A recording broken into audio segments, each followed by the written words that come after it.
Hey, today's objective is going to be focused on the Columbian Exchange. We're going to learn about what the Columbian Exchange is and how the Columbian Exchange affected our globe. Our focus question of the day is, what long-term global effects did the Columbian Exchange have? So let's get right into this lesson and learn more. The Columbian Exchange. What is the Columbian Exchange anyways? The Columbian Exchange is an exchange of goods and ideas that were encountered between people in the Eastern and the Western hemispheres. So when we think about the hemispheres, the globe is divided into halves. It can be divided into halves like north and south, and it can be divided into halves east and west. When we talk about the Eastern and Western hemisphere, the Eastern hemisphere is referring to the area that includes Asia and Europe and Africa, and the Western hemisphere includes North and South America. The Columbian Exchange started with the voyages of Christopher Columbus and covered a wide range of areas, including food, medicine, government, technologies, the arts, and languages.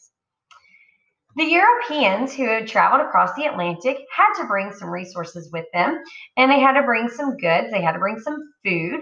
And so some of the things that the Europeans introduced to the New World were domesticated animals, such as chickens, pigs, cattle, and horses. Some of the plants that they brought over to the New World included bananas, oranges, lemons, and figs. Unfortunately, the Europeans also brought several diseases from their travels, which included measles, smallpox, and influenza. Because the Native Americans were not familiar with these diseases, their immune systems hadn't built up a tolerance.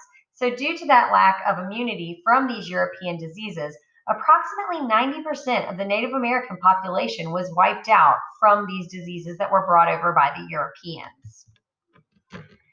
When the Europeans encountered the Native Americans introduced the Europeans to many new customs and ideas. They also introduced them to new food crops that included corn, potatoes, beans, tomatoes, squash, peanuts, pineapples, and blueberries.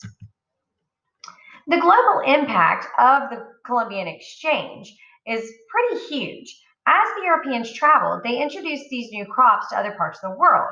Today, almost half the crops that are traded within our globe come from plants that were first grown in the Americas. As we look at this graphic, we can see a little bit more clearly the goods that were traded between these two worlds. You can see that in the New World, we had tobacco, pumpkins, turkeys, squash, tomatoes, corn, llamas, rubber. So these are all very useful crops. Notice the tomato there. If you think about Italian food that developed in Italy, it never would have been made possible without the Columbian Exchange. And then if you look at what's coming from Europe, things like cows and pigs, we would never be able to enjoy a tasty bacon cheeseburger if the Columbian Exchange hadn't happened and those foods were brought over to the New World. So thinking about the Columbian Exchange and the foods and things that were traded, how in the world did the Columbian Exchange make this burger possible? If you look at the ingredients that are in this hamburger, we see the bun, the lettuce, the tomatoes, the pickles, the cheese, the meat, and then your bottom bun. So if you think about what a hamburger is made of or what a hamburger bun is made of, we have to go all the way back down to its root ingredient, which would be wheat.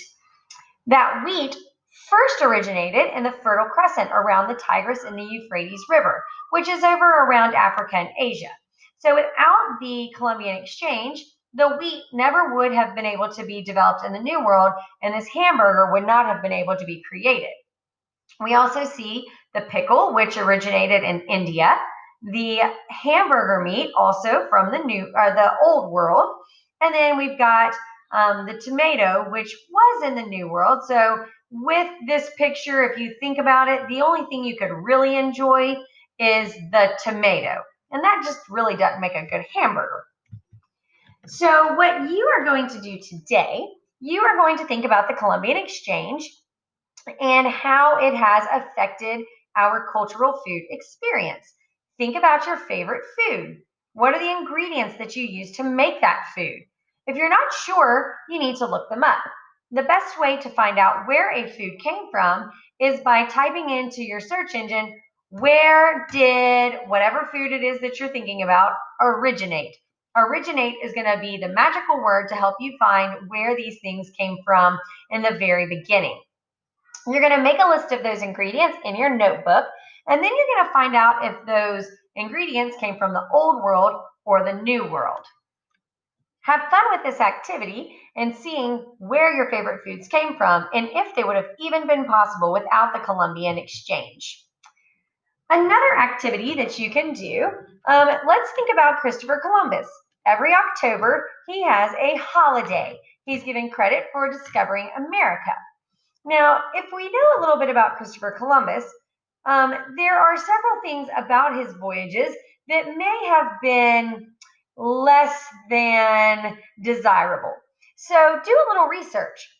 Watch some videos, check out some of the memes that I didn't already include in your slideshow, and see if you can find out a little bit more about Christopher Columbus and his impact on the New World. And then once you've learned more about Christopher Columbus, write an argumentative essay defending your position if you believe that Christopher Columbus should have received a holiday or if he should not receive a holiday based on what you learned. Support your argument with details. All right, guys, those are your assignments for today, and I will see you next time.